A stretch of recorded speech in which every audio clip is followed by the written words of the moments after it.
Hi guys, Miss Emily here from the Scott Springs Library, and today I'm going to show you how you can make your own dragon eyes.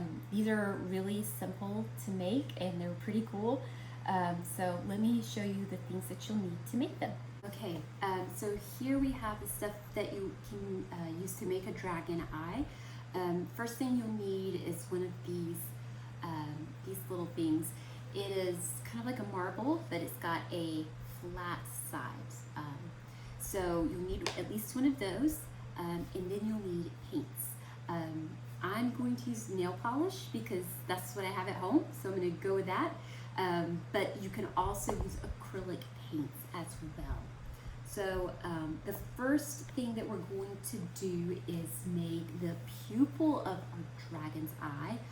So I'm going to grab my black nail polish for that, and we're only going to paint the flat side of the marble piece. So I'm going to draw a line with my paintbrush. Just paint like a mini stripe down the middle. You don't want it to be the length of the whole piece, just in the middle there. So I'm going to do that first.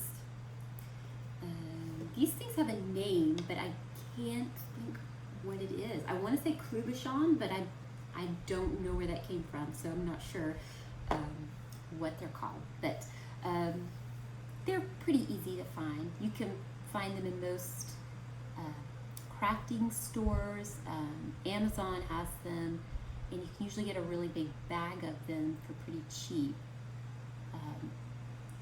And I'm going to concentrate for just a second here on making my pupil straight, because you don't want a wonky pupil in your dragon eye, or maybe you do, but I don't think I'm going to go that way for this one.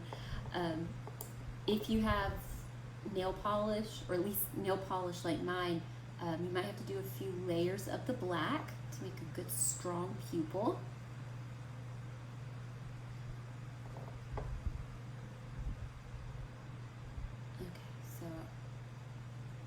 There we go.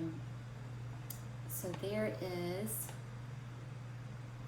the pupil there. And as you can see, I didn't go all the way. It just looks better to have some space at the top and bottom. All right, so now that the pupil's done, oh, and you don't have to draw a line pupil. I meant to tell you that too. A lot of people do like a diamond shape instead of that straight line, and it looks really cool. But whatever you do, after you make that pupil, then you take a lighter color paint, I say paint because I'm using nail polish, and make a border around that. That helps the pupil to pop when you finish painting the dragon eye completely. So I got a nice kind of pearly, soft pinky color here.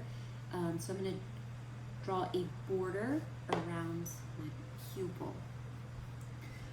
If you do decide to go the acrylic paint route and you buy paints specifically for this project, I would go for metallic acrylics. They're just more shimmery, and they just make the eyes look a little more magical. Sharpies work really good too, at least for the pupil. I know they have metallic Sharpies you can get, but I have not made a dragon eye completely with metallic Sharpies.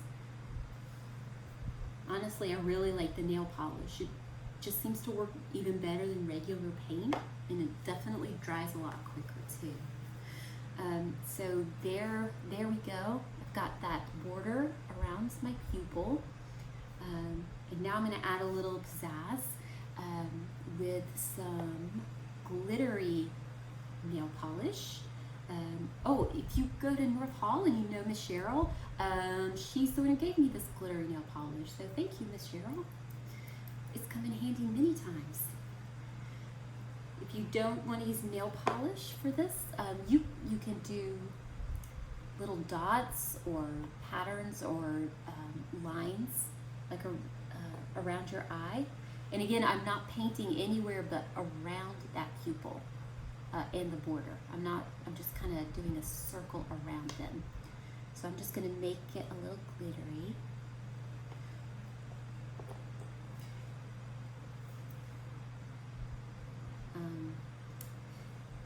Oh, also paint pens work pretty good for this too.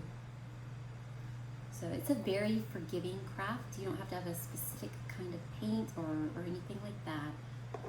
They all work pretty good. All right, so I have got my glitter going on now.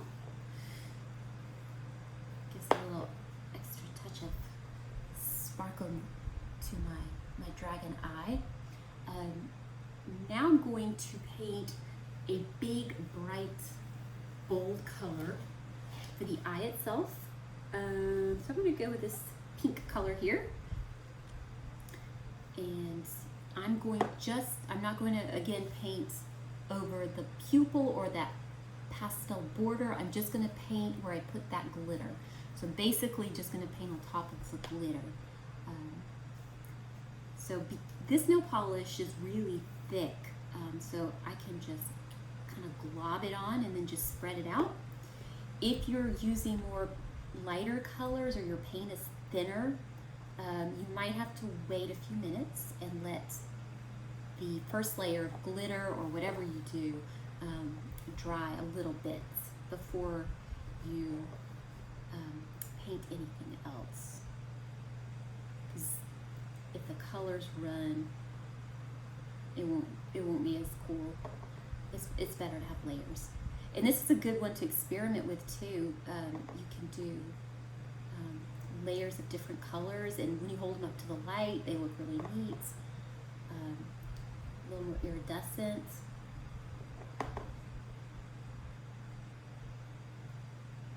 And this is going on really well. So I'm just going to finish up this side here. Again, being careful to stay away from that pastel border and the pupil as much as I can. Okay, so I'm done painting my dragon eye. Okay, so there is my finished pink eye. So I got a pink dragon eye, I've got a green dragon eye. So I think those are really cool. So now what do you do with them? You can get some jewelry making equipment and make necklaces, or you can make a ring like that, or keychains are really cool with these two. Or I like to use them just as they are, as kind of like mini paperweights.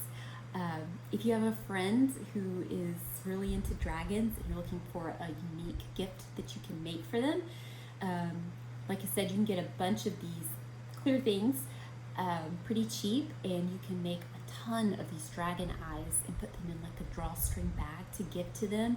And it's a really unique and inexpensive gift that you can do. Okay guys, so thank you for watching me make dragon eyes in this video.